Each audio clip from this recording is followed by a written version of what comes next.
So guys, क्या होगा अगर हम अपने स्मार्टफोन को अपडेट ही नहीं करते हैं तो भाई ये है पोको का F6 जिसको मैं 8-9 महीने से बिना अपडेट किए हुए इसके लॉन्च्ड वर्जन पर ही यूज़ कर रहा हूँ। एंड ऐसा मैंने पहले भी एक रियलमी के स्मार्टफोन के साथ किया हुआ है। तो इस वीडियो में मैं अपना पूरा एक्सपीरियंस शेयर करने वाला हूँ एंड बताने वाला हूँ कि क्या फ़ायदे हैं, नुकसान है अपडेट ना करने के, एंड क्या हमको अपडेट करना चाहिए कि नहीं, ये सारी चीज़ें बताने वाला हूँ। सो वीडियो को लास्ट तक जरूर देखना। सो फर्स्ट थिंग कि सॉफ्टवेयर अपडेट्स दिए क्यों जाते हैं। तो भाई सॉफ्टवेयर अपडेट्स इसलिए दिए जाते हैं ताकि आपका यूज़र एक्सपीरियंस बेटर किया जा सके एंड आपको नई चीज़ें भी यूज़ करने को मिलें।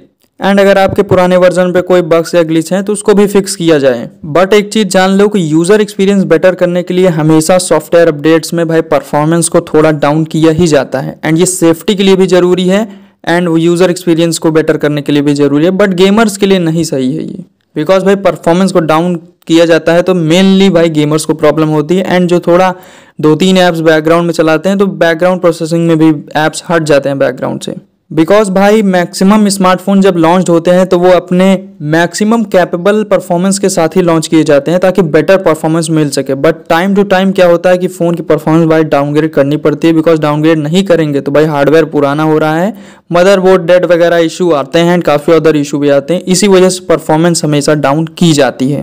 अब 90% यूज़र को भाई फ़र्क भी नहीं पड़ता, बट भाई जो गेमर्स हैं एंड जो थोड़े हार्डकोर यूज़र्स हैं उन्हीं को प्रॉब्लम फेस होती है डाउनग्रेड से, क्योंकि ऐप्स बैकग्राउंड से हट जाते हैं एंड गेमिंग में प्रॉब्लम होती है। बाकी नॉर्मल यूज़र्स को इससे कोई मतलब नहीं, इसी वजह से ब्रांड्स ऐसा करते हैं। सो यही रीज़न है कि मैंने अपने पोको F6 को अभी तक अपडेट नहीं किया हुआ है। बिकॉज भाई मैंने गेमिंग के लिए डिवाइस लिया हुआ था एंड अभी तक एकदम बेस्ट एक्सपीरियंस है गेमिंग में, जीरो लैग है। बट जिन्होंने अपडेट किया है उनको भाई काफ़ी सारी प्रॉब्लम्स आई, इसीलिए मैंने अपने रिव्यू में ही बोला था कि अगर आपको अपने डिवाइस में बेस्ट गेमिंग परफॉर्मेंस चाहिए तो अपडेट ना करना। बिकॉज पोको F6 का बेस्ट परफॉर्मेंस सेंट्रिक वर्जन 1.0.2 ही है, जिस वर्जन पर ये डिवाइस मेरा अभी रन कर रहा है।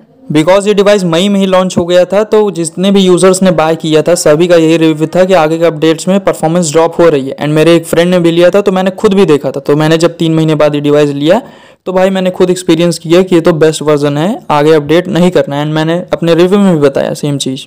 एंड उस टाइम ये डिवाइस भाई बिल्कुल भी हीट नहीं होता था एंड बेस्ट गेमिंग एक्सपीरियंस था। बट अभी के टाइम भाई एसी में भी गेम खेलो या नॉर्मल फ़ोन चलाओ तो जब से ये नोटिफिकेशन आ रहे हैं ज़्यादा अपडेट करने के, फ़ोन हीट होने लगा है। बाकी कुछ प्रॉब्लम्स भी हैं इस वर्जन पर जिसको आपको इग्नोर करना पड़ेगा अगर आपको बेस्ट परफॉर्मेंस चाहिए। जस्ट लाइक बैटरी लाइफ इसमें कुछ ज़्यादा ही बेकार है, नोटिफिकेशन भी ब्लैंक कभी कभी आ जाते हैं एंड वाईफाई का भी ग्लिच है, बहुत ही रेयरली होता है बट होता है। एंड कैमरा भी बहुत ज़्यादा बेकार है इस वर्जन पर। बट ये सारी चीज़ें गेमर के लिए मायने नहीं रखती हैं। सो ये चीज़ें इग्नोर करके मैं बेस्ट परफॉर्मेंस BGMI में मिलता था तो खेलता था। बट अभी के टाइम जैसे कि मैंने बताया कि गेम नहीं खेल रहा हूँ, सो मैं अपडेट कर रहा हूँ। बाकी ये भी है कि इस फ़ोन के लेटेस्ट वर्जन पर भी ये प्रॉब्लम्स अभी भी उतनी अच्छी तरीके से फिक्स नहीं हुई हैं, बस 19-20 का ही फ़र्क आया है। कैमरा वैसा ही है, बट ये है कि नोटिफिकेशन वाला ग्लिच हट गया है एंड वाईफाई का भी हट गया है।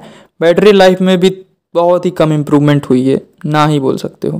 बट ये है कि अभी के टाइम हीटिंग उतनी नहीं हो रही है बिकॉज परफॉर्मेंस थोड़ी ड्रॉप हो गई है।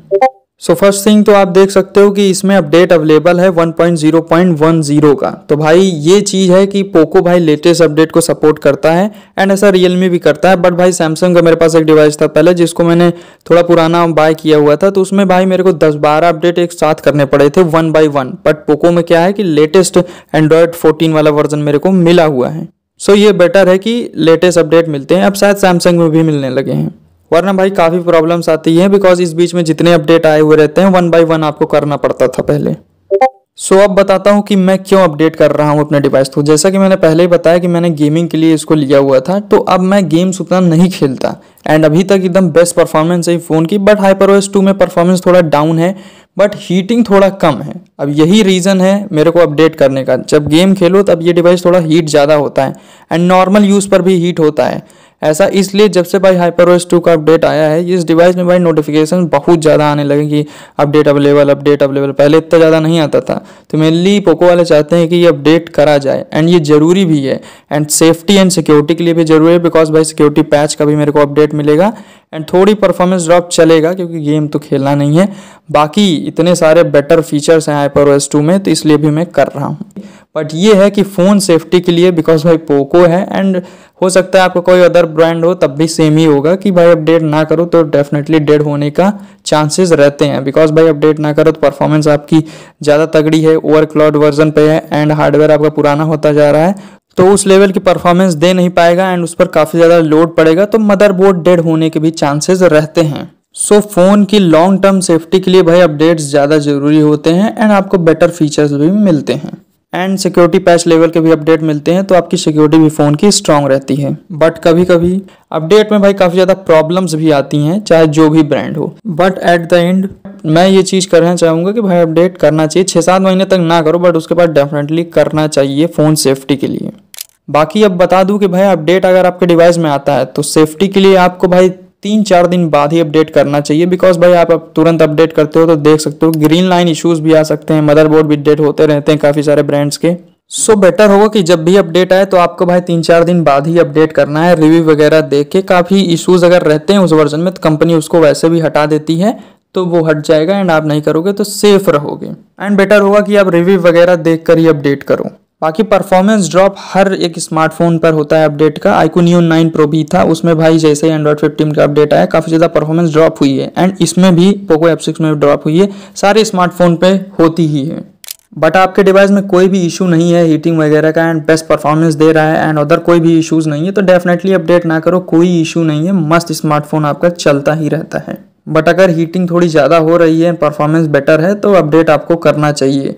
बाकी और क्या डिसएडवांटेजेस हैं अपडेट करने के, आपको इस वीडियो में मैंने बता रखा है, तो वीडियो पर क्लिक करके आप देख सकते हो, चैनल को भी सब्सक्राइब कर सकते हो ऐसी और वीडियोस के लिए। So thanks for watching.